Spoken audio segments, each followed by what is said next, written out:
vous décrire le parcours et la vie de notre invité, je ne vous dresserai pas la liste interminable des théâtres et des opéras de ce monde où il a dirigé des orchestres. Je ne pourrai pas non plus énumérer tous les événements musicaux de premier ordre auxquels il a participé. Ce serait impossible et ce ne serait même pas rendre honneur à sa carrière, ni à son apport à l'univers de la musique classique et symphonique. Car alors qu'il aurait pu être un chef d'orchestre confortablement installé et même enfermé dans son monde que certains disent élitiste, alors qu'il aurait pu égoïstement savourer la musique des plus grands, lui a souhaité la partager avec tous. Des plus riches aux plus démunis, des plus connaisseurs aux moins initiés, prisonniers en maison d'arrêt, malades à l'hôpital, jeunes enfants, classe populaire. Il a essayé de toucher tout le monde avec Bach, Mozart, Beethoven, Rameau, Couperin, Debussy. La base de mon projet de politique artistique, dit-il, c'est la musique pour tous ceux qui n'y ont pas accès. Projet politique. Tiens, l'expression est intéressante. Se considère-t-il alors comme un chef d'orchestre engagé? A-t-il l'impression d'avoir fait de la politique tout au long de sa carrière? De la politique autrement, à la baguette, mais avec une baguette musicale? Posons-lui toutes ces questions. Bienvenue dans Un monde, un regard. Bienvenue à vous, Jean-Claude Casadesus. Merci d'avoir accepté notre invitation au Sénat, lieu hautement politique d'ailleurs. C'est fort de dire la base de mon projet politique artistique. Il y a un projet artistique derrière votre carrière? Bon, projet alors, politique. Qu'est-ce que ça veut dire politique? Ouais. C'est la vie dans la cité. Le terme grec, polis, voilà. Donc, il faut avoir, je crois, moi, très tôt, j'ai pris conscience de la chance que nous avions, nous les interprètes, nous les artistes, de côtoyer des chefs-d'œuvre. Et je me suis très tôt demandé quelle était la place, la nécessité, la fonction d'un artiste de notre société aujourd'hui. Mais même depuis tout petit, parce que j'ai eu la chance que mon grand-père, qui était un grand musicien, Henri Casadesus, avec son ami Pierre Monteux, me mette un violon dans les mains quand j'avais 4 ans et demi, 5 ans. Et il a décrété que j'avais le sens du rythme et je serais sûrement chef d'orchestre. Alors évidemment, ce rêve ne s'est réalisé que exactement 25 ans plus tard. Mais la beauté de cet univers de création, vous savez, moi j'ai eu la chance de vivre avec mes parents dans la musique des mots, puisque ma mère était sociétaire de la Comédie Française, mon père était comédien aussi, et avec la musique dans la beauté et dans la poésie des notes. Mais est-ce que ça vous va si on dit que vous êtes un chef d'orchestre engagé? Est-ce que c'est une définition qui vous parle? Alors je suis engagé dans le désir de partager ce qui a fait mon humus et mon émotion. Très vite, je me suis demandé pourquoi est-ce que tant de gens disaient « Ah, la grande musique, ça n'est pas pour nous ». Je me suis juré, le jour où un chauffeur de taxi m'emmenait à l'Opéra de Paris, où je dirigeais, et me dit « Alors, qu'est-ce que vous faites dans la vie ?» Je dis « Je vais diriger à l'Opéra. » « Comment diriger ?» Je dis « Oui, je suis chef d'orchestre. » Il me fait « Oh, ça, c'est pas pour nous. » Je me suis juré que je ferais tout pour celle de Vienne. J'ai eu la chance, à la fin des années 75, d'être sollicité par Michel Guy, qui était ministre de la Culture, et qui me dit « Voilà, j'ai quelque chose à vous proposer. Bon, je vous dis tout de suite, c'est sans doute un cadeau empoisonné. » Je dis ah, « Bon, ça commence bien. Ça commence très bien. Est-ce que vous accepteriez de terminer le contrat d'un orchestre qui est destiné à disparaître ?» À disparaître. Oui, le président Giscard d'Estaing, dans son immense humanisme, a décidé de recentraliser à Paris les orchestres de radio, et donc celui-là devait disparaître, il fallait terminer son contrat. Donc je suis parti de rien pour cet orchestre, où, avec en effet tous les gens que j'ai pu rencontrer, leur volonté, les élus de la région, Pierre Mauroy, dont on pourra dire un mot, on a pu sauver cet orchestre, et après on en reparlera. Ce n'est pas pour nous. Est-ce que toutes les oreilles, est-ce que tous les milieux, oui, sont sensibles à votre musique, à la musique classique? Est-ce que les non-initiés peuvent être sensibles à la musique classique? La musique, c'est la traduction la plus poétique de la vie. Elle traduisait les joies, les souffrances, les voluptés, l'abandon, le rêve, l'amour. Et il n'y a pas la subversion des mots. Et on y trouve, chacun y trouve ce qu'il a de disponibilité personnelle, comme dans une auberge espagnole de la sensibilité. Et j'ai constaté à quel point, si vous voulez, des gens que j'ai réussi à amener au concert, et particulièrement dans toute cette région du Nord-Pas-de-Calais qui qui est une seconde patrie, qui a été pendant 40 ans une seconde patrie, de voir à quel point le miracle de l'émotion pouvait, en redonnant aux gens le sens de leur dignité, les transcender. Et quand vous dites ça, ça me fait penser aux images que j'ai revues en préparant cet entretien. Vous aviez donné un concert dans une maison d'arrêt pour femmes dans le Nord. Et à la fin de votre concert, il y a une de ces femmes qui vient vous voir, qui n'a pas pu s'empêcher de venir vous saluer à la fin du concert en vous disant « Merci, merci de m'avoir fait découvrir cette musique classique que je n'écoute pas d'habitude ». Ça a été des moments d'émotion forts, j'imagine, pour vous. C'est toujours un grand moment d'émotion de voir luire dans l'œil de l'autre l'émotion que vous-même vous avez envie de partager. Que ce soit avec des gens très démunis ou avec des grands mélomanes, il y a un langage tellement universel dans la beauté de certaines harmonies, dans la vibration. Vous vous êtes arrêté tout à l'heure dans votre description à Debussy, mais il y a Stravinsky, il y a aussi les compositeurs contemporains, car chaque musique est le reflet de son époque. Et chaque jeune compositeur aujourd'hui, avec tous les matériaux du passé, peut aussi traduire sa propre sensibilité en fonction de son environnement. Et ça va plus loin que l'émotion. Votre transmission de la musique à d'autres mondes a même porté ses fruits. Un jour, c'est un jeune homme de 25 ans qui est venu vous dire « Je suis Mohamed, mon frère Areski a fait Subdeco et moi j'ai fait Sciences Po ENA et je suis bras droit du préfet et c'est à vous qu'on le doit. » Et vous dites d'ailleurs, alors un truc incroyable, il n'y a aucune délinquance dans les écoles de musique. Alors ça, c'est une chose que je m'efforce de dire à tous les politiques que je rencontre. Parce que, je vais vous dire, alors ça,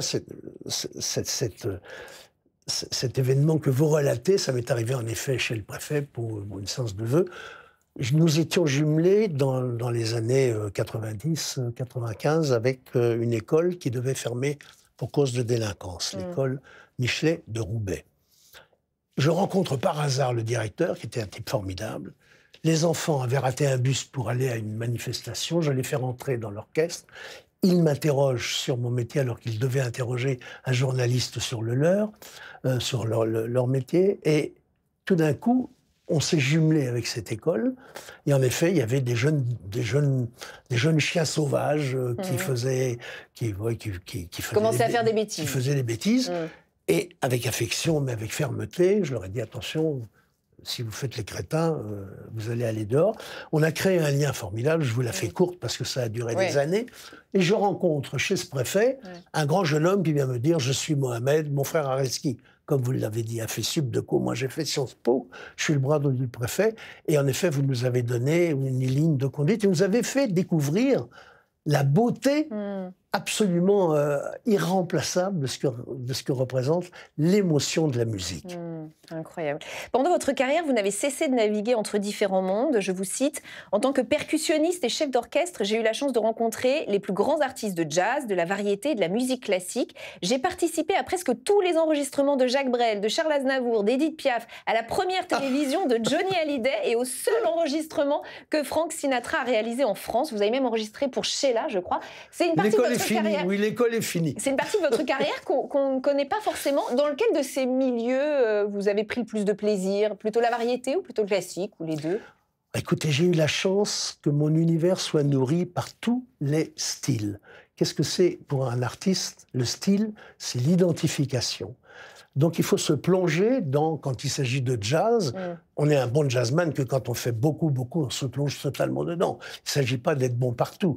Mais on peut comprendre le style de ce qui vous est demandé. Et dans cette époque magique, vous avez cité des grands artistes de variété, il y avait des grands arrangeurs, il y avait des grands orchestres et des musiciens dits classiques, parce que j'ai eu une formation au conservatoire, mais quand j'avais 14 ans, j'avais un orchestre de jazz comme pianiste et je séchais un peu mes cours pour aller à droite et à gauche faire des buffs et jouer. et après, j'ai joué de l'orgue et après, j'étais percussionniste professionnel.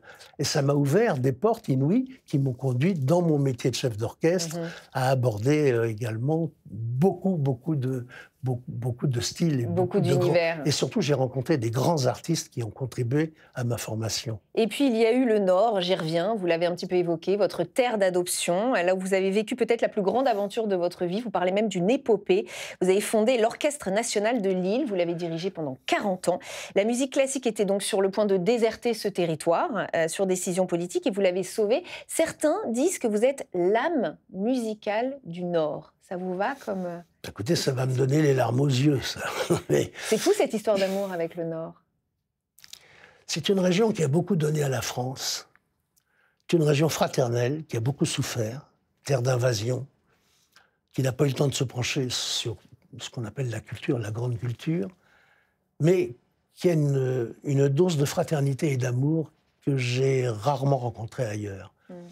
Et c'est vrai que moi qui suis je dis souvent en boutade, je suis un russo-catalan né à Montmartre, dans le nord de Paris, eh bien, le nord de la France, lorsque je l'ai rencontré, a éveillé ma conscience politique au sens de qu'est-ce que c'est que la vie dans la cité. Et je me suis dit, ces gens ont le droit d'avoir accès à tout ce qui est plus beau et tout ce qui nourrit la part d'humanité qui est en chacun de nous et qu'on exalte souvent pas assez. Donc, j'ai pris mon bâton de pèlerin avec mes musiciens, nous avons essaimé la région. Nous n'avions pas de salle de concert en 1976, donc la première grande tournée, ça a été une tournée sous chapiteau. Et on était comme des battleurs, comme Jean Vilar, qui a parcouru la France avec sa troupe, ou Molière bien avant nous. Et on a commencé à, si vous voulez, semer des graines qui ont mûri, qui ont poussé et qui ont fait qu'aujourd'hui, il y a en plus des harmonies et des fanfares qui ont nourri le Nord, qui ont, au niveau de la musique symphonique, qui ont fait, si j'ose dire, des miracles. Et on va rester dans le Nord avec le document que j'ai à vous proposer. C'est une archive, ça fait partie des rituels de cette émission, une archive transmise par nos partenaires, les Archives nationales. Ce document date de 2004. C'est une affiche qui annonce l'implantation d'une extension du Louvre à Lens, ville minière du Nord. L'idée avait germé dans la tête de Jean-Pierre Raffarin, Premier ministre à l'époque. Et le 29 novembre 2004, il annonce que Lens est retenu comme site d'accueil du nouveau Louvre. Ce choix voulait là aussi marquer la reconnaissance de la nation pour un territoire meurtri, vous l'avez dit, par la guerre et par l'exploitation du charbon. Est-ce que vous diriez que le projet d'émancipation par la culture a fonctionné et fonctionne dans le Nord ? Je crois que ça a fait des grands pas. J'ose dire, avec toute la modestie que j'espère vous comprendrez, mais que nous avons été un peu le fer de lance de ce renouveau qui a été, à travers Pierre Mauroy, à travers Daniel Percheron, aujourd'hui avec Xavier Bertrand, la culture a été un de leurs objectifs principaux. Le Louvre-Lens a été dans la continuité de ce partage des chefs-d'œuvre et de la beauté auquel notre peuple a droit. Et c'est vrai que l'orchestre ayant au départ proposé de la musique sous tous ses styles, toutes ses formes, à tous les publics, a aussi, je crois, contribué à créer ce désir de culture dans ce pays qui avait tant donné et qui n'avait pas encore suffisamment reçu. Mais est-ce que vous diriez que ça apaise les colères et les votes de colère, pour être clair, puisqu'on sait que dans le Nord, effectivement, il y a des votes extrêmes qui sont il n'y a pas que dans le Nord. Pas que dans le Nord, vous avez bien raison. Les Français sont avant tout des votants extrêmes, si j'ose dire. Et bon, ils préservent autant qu'ils peuvent les avantages qu'ils ont pu conquérir, mais la vie évolue, la vie change et on est obligé de s'adapter. L'intelligence, c'est l'adaptation et de comprendre où on va et d'où on vient. Et ce qui a été fondamental dans cette idylle avec les gens du Nord, c'est aussi votre amitié avec Pierre Mauroy. Vous l'avez dit d'un mot en début d'entretien, maire de Lille pendant près de 30 ans, député du Nord pendant 20 ans, Premier ministre et sénateur. Il avait le même projet politique que vous ? Alors Pierre Mauroy avait une grande intelligence visionnaire et il écoutait les gens qui éventuellement pouvaient nourrir un domaine qu'il connaissait peu. Ce n'était pas quelqu'un à la base je ne veux pas dire culturel, mais enfin il connaissait peu la musique. Mais c'est vrai que ce que je lui ai proposé, et j'ai eu la chance qu'il m'entende, qu'il m'écoute, avec son intelligence, l'a conduit à soutenir le projet qui pour moi était... Il faut rendre à des gens la dignité auquel ils ont droit par le partage de l'émotion que nous pouvons leur donner grâce à des fonds publics.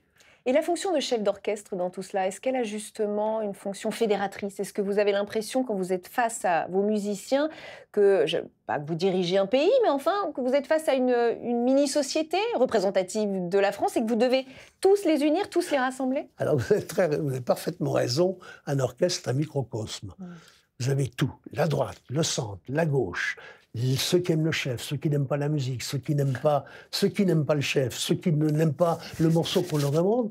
Et vous devez fédérer tout ça avec une partition qui ressemble, et je n'en ai pas à vous montrer, mais parfois, qui ressemble un peu au tableau de bord d'un Boeing 707. D'accord. Et vous avez flûte, hautbois, clarinette, basson, corde, trompette, trombone, percussion, harpe, violon 1, violon 2, alto, violoncelle, contrebasse. Et vous devez mettre tout ça à l'unisson. Vous devez fédérer et vous devez leur faire oublier le fait qu'il y en a qui trouvent que la salade coûte trop cher, qu'il y en a un autre qui lui a piqué sa femme, qu'ils vivent pendant 20 ans dans le même endroit et qu'on travaille tous en serviteurs de la musique. Donc c'est pas simple. Moins vous parlez, mieux ça vaut. Il faut montrer. Le bras est le domestique de la pensée. La pensée se travaille pendant des heures à la table.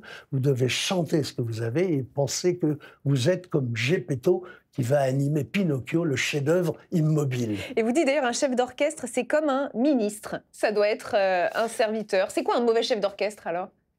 C'est quelqu'un qui ne permet pas aux musiciens de faire leur métier le mieux possible.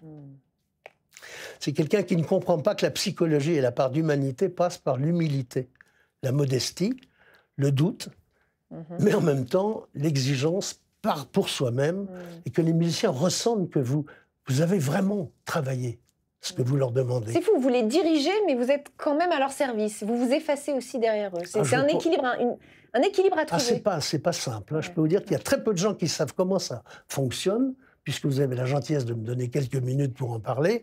Vous travaillez pendant des dizaines, voire des centaines d'heures à votre table. Vous forgez une conception. Il n'y a aucune possible interprétation sans conception qui doit être la base absolue du service que l'on doit à la pensée du compositeur. Faire ce qui est écrit, c'est déjà très difficile. Parce que ceux qui vous disent « Ah oui, mais moi je le fais comme ça parce que je le sens comme ça », d'accord, mais légitimez-moi la raison pour laquelle vous ne faites pas ce qui est écrit. Alors on peut très bien se promener dans une œuvre, mais il faut qu'il y ait une logique qui corresponde à la pensée du compositeur. C'est passionnant. Nos téléspectateurs le savent peut-être, mais la musique est ancrée dans votre ADN. Hein. Vous êtes le descendant d'une lignée de grands musiciens, de grands artistes, lignée que vous prolongez avec vos enfants et petits-enfants, qui eux-mêmes, pour la plupart, sont artistes, et certains se sont même déjà fait un prénom et un nom dans le métier. Certains connaîtront effectivement votre maman, Gisèle Casatsu, sociétaire de la Comédie Française. Elle est montée sur scène jusqu'au bout. Et alors qu'elle était d'une famille de grands musiciens, elle n'était pas très partante pour que vous en fassiez une carrière. Vous dites, mes parents étaient réticents à l'idée que je fasse de la musique. Ça paraît surprenant. Alors, je vais vous dire une chose. J'avais envisagé, je voulais faire Sciences Po, parce que je voulais, dans une de mes élucubrations d'adolescent, être grand reporter sur les grands points chauds du monde. Et puis, j'ai joué de la musique à 14 ans, 15 ans, j'ai joué de l'orgue, qui a été pour moi... j'improvisais, c'est-à-dire j'improvisais pendant des heures, grâce à un curé qui m'avait confié son orgue à Villiers-le-Bel. Et tout d'un coup, j'étais envahi par la volupté du son qu'on pouvait créer. Et donc, ça a été ma voie. Mais en même temps, être artiste, je veux dire, chacun sait que ça ne nourrit pas forcément son homme. Mes parents, donc j'étais voué à faire des études supérieures que je n'ai pas faites, parce que c'était toujours on va jusqu'au bac et après on verra ce que j'ai fait. Mais je suis rentré très vite au conservatoire. Et j'ai essayé de prouver à mes parents qui étaient inquiets, à juste titre, pour le fait que je gagne vraiment ma vie un jour et que j'ai un métier, que je pouvais gagner ma vie avec la musique. D'ailleurs, ça n'a pas empêché ma mère, mes parents n'avaient pas beaucoup d'argent. Dès qu'à l'âge de 19 ans, je commençais à faire un peu de métier, elle m'a dit « il faut que tu participes naturellement aux frais de la maison », ce qu'on ne fait plus aujourd'hui. Mais c'était normal. Et donc, j'ai essayé de leur prouver que leur anxiété, j'allais en effet la contrarier par, non pas une réussite, mais en tout cas... Vous savez, j'ai commencé à travailler très tôt. Moi, je déchargeais des camions aux Halles, je déchargeais des camions pour gagner un peu d'argent à 16 ans et demi, 17 ans, 18 ans. Et après, je vendais des montres autour de Paris. Et donc, je sais ce que c'est que les portes qu'on vous claquonnez quand vous présentez un écrin. Et voilà, très tôt, j'ai été entraîné, ça, puis plus tard, après 28 mois de service militaire, dans des périodes difficiles. Donc, ça vous tanne le cuir, bien si sûr. j'ose dire. Ça vous forge un caractère. Ça exerce votre volonté. Voilà. Il y a aussi une forme de déterminisme chez les Casatsu qui remonte encore plus loin, jusqu'à votre arrière-grand-père, Luis, d'origine catalane, qui avait décidé que 14 enfants, ses 14 enfants, feraient de la musique. Et je crois qu'il n'y est pas allé de main morte pour leur apprendre la musique. Vous nous racontez, moi j'ai l'information, mais racontez-la, parce que quand je l'ai lu, j'étais surprise. Écoutez, il était expert comptable. Et donc, il jouait un peu de violon et de la guitare. Et alors, il allait pour pour s'épanouir dans son métier, jouer dans les boîtes le soir en Catalogne, du côté de Figueras et après à Paris. Alors en fait, il avait eu un grand nombre d'enfants, comme vous le dites, et il voulait que tous ses enfants soient musiciens. Alors, il rentrait le soir, il les réveillait, il leur dit « Allez, qu'est-ce que c'est que cette note ?» Alors le petit fait « Quoi Qu'est-ce que c'est que cette note? C'est pas si bémol ?» Non, ça là. Alors il leur donnait une tape et il leur a donné l'oreille absolue, je suppose, comme ça. Ils sont tous devenus musiciens à tel point que mon grand-père a écrit beaucoup de musique, souvent d'ailleurs en prenant le pseudonyme de Handel, si j'ose dire. Et un de ses frères a écrit le dernier concerto pour violon de Mozart, entre guillemets, qui était le concerto Adélaïde. Mais la musique est si exigeante qu'il faut forcément souffrir pour l'apprendre et bien la transmettre. Vous savez, je crois que tout accomplissement passe par des efforts qui sont quelquefois douloureux.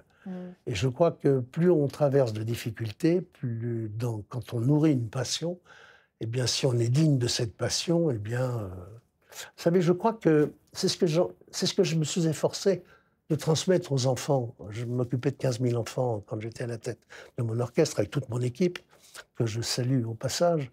Les enfants disaient « Ah, on veut faire de la musique, etc. » Et j'ai essayé de leur donner l'idée que pour l'accomplissement du désir, seule la rigueur y parvient, mais que la rigueur devient volupté pour l'accomplissement du désir.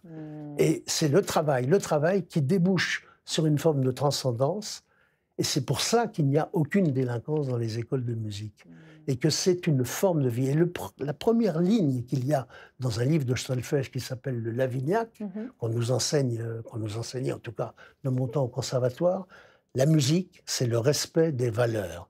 Et je crois qu'aujourd'hui, le mot respect doit prendre une signification, justement, du respect qu'on doit au respect et qui, malheureusement, n'existe pas suffisamment. À la lueur de celui que vous êtes aujourd'hui, quel conseil donneriez-vous au petit garçon que vous étiez? Qu'est-ce que vous lui diriez avant qu'il ne se lance dans la vie? D'abord, je l'écouterais. Je voudrais savoir ce qu'il a envie de faire, qu'est-ce qui l'intéresse, essayer d'éveiller sa curiosité, essayer de l'emmener au musée, essayer de l'emmener au concert. Très tôt, il faut emmener les enfants à écouter de la musique. Et puis, ils ont envie de jouer, de taper, de chanter. Et il faut les laisser exprimer ce qu'ils ont de créativité. L'écouter, c'est joli. Il faut enseigner la liberté et la rigueur. J'ai des photos. La liberté n'étant que le fruit de la rigueur maîtrisée. J'ai des photos à vous proposer, Jean-Claude Casadesus. Ça fait partie des rituels de cette émission. La première photo que je voudrais vous présenter, c'est celle-ci. Il s'agit de Marine Alsop. Elle est chef d'orchestre américaine. Elle a récemment poussé un coup de gueule dans un entretien au Times. Elle dit que la parité est au point mort parmi les chefs d'orchestre parce qu'il y subsiste, dit-elle, et je la cite, des opinions archaïques et démodées. Des jeunes disent encore que les femmes ne savent pas diriger. C'est révoltant, dénonce-t-elle. Qu'est-ce que vous en pensez? Mais je pense qu'elle a raison. Ça ne veut rien dire, les femmes. C'est idiot. C'est comme de dire les Français, les machins. Vous avez des gens formidables, vous avez des gens qui sont des délinquants. Moi, j'ai été un des premiers, je crois même dire, un des premiers à engager des femmes à diriger. De la même façon qu'il n'y a pas beaucoup de grands chefs d'orchestre, il ne faut pas s'étonner qu'il n'y ait pas encore aujourd'hui d'autres interprètes féminines qui soient transcendantes. C'est sur pièce qu'on juge les gens. Il faut donner la chance aux gens qui ont un curriculum vitae d'études, etc. Mais ce sont des faux débats, ça. Je veux dire, ce qui compte, c'est la qualité. Moi, vous savez, j'ai toujours milité toute ma vie pour que il y ait un respect mutuel entre les genres différents. Hein, en effet, à travail égal correspond à salaire égal, ce qui existe dans la musique. Mais dans un orchestre, c'est pas parce qu'une femme joue du violon qu'elle sera moins bien rémunérée qu'un violoniste homme. Mais on rentre sur concours très exigeant. Et nous, chefs d'orchestre, chaque fois qu'on monte au pupitre, on passe un concours. On montre ce qu'on sait faire vis-à-vis de l'œuvre. Donc, il faut se méfier des jugements hâtifs. Une deuxième photo, il s'agit de Lahav Shani, qui est chef d'orchestre israélien. Il se trouve que le Festival de Flandre, en Belgique, a annulé son concert en septembre 2025 au motif qu'il n'aurait pas suffisamment condamné publiquement la politique de son gouvernement à Gaza. Est-ce que vous avez entendu parler de ce boycott et qu'est-ce que vous en avez pensé? Moi, je trouve ça invraisemblable. Qu'on mélange, je veux dire, je suis désolé, on n'a pas... C'est comme quand il y a eu cette histoire épouvantable entre la guerre entre la Russie et l'Ukraine, et quand tout d'un coup, il ne fallait plus jouer de Prokofiev, ni de Tchaïkovski, et qu'il fallait essayer de... Ça, c'est vraiment, je trouve ça, on mélange tout, c'est invraisemblable. Vous êtes pour l'inclusion, en fait, ça va à l'inverse de vos valeurs. Ah, mais ça, complètement, alors, là, vraiment. Une dernière photo. Et là, il s'agit... Alors là aussi, on est dans le mélange des genres. Vous allez me dire ce que vous en pensez. Là, je m'adresse au percussionniste que vous êtes et ancien commandant des musiques de l'armée de terre aussi. Il s'agit d'Ayana Kamura, qui avait joué avec la garde républicaine lors de la cérémonie d'ouverture des Jeux Olympiques de Paris 2024. Certains ont été choqués par le mélange des genres entre cette chanteuse d'Afrobeats avec la garde républicaine. Est-ce que vous avez été heurté, choqué? Bon, pas du tout. Alors, j'ai trouvé cette cérémonie formidable. Ouais. J'ai trouvé que c'était extrêmement vivant. Bon, il y a eu 2 ou 3 peut-être des maladresses, mais bon, c'est pas très grave. C'était planétaire, ça a eu un retentissement mondial. Et mon Dieu, écoutez, je crois que de la richesse vient et de la diversité viennent les qualités quelquefois. Puis le goût, mon Dieu, c'est une chose qui se partage. Ou pas. Ou pas. Et puis, mais on n'a pas tous le même goût, c'est tout. Ouais. On n'a pas tous la même sensualité, on n'a pas tous la même communication. C'est la richesse de la nature humaine, ça. J'ai une dernière question qui est en lien avec le décor qui nous entoure sur ce plateau, Jean-Claude Casadesus. Nous sommes entourés de 4 statues qui représentent chacune une vertu. Il y a la sagesse, il y a la prudence, il y a la justice et il y a l'éloquence. Est-ce qu'il y a une de ces vertus dont vous avez envie de parler aujourd'hui avec nous? Une de ces vertus qui vous parle? Oui, la justice. La justice. Je suis, en bon sagittaire qui se respecte, formidablement attentif à ce qui me paraît juste ou injuste. Merci infiniment en tout cas Jean-Claude Casadesus d'avoir été avec nous vite, dans ce bel entretien. J'ai même pas eu le temps de vous dire tout l'amour que j'ai pour mes enfants. Eh ben, c'est que c'était bien alors. Mais enfin, voilà. Merci en tout cas d'avoir été avec nous dans ce rendez-vous. Merci à vous de l'avoir suivi comme chaque semaine. Émission à retrouver en replay sur notre plateforme publicsena.fr ainsi qu'en podcast. À très vite. Merci.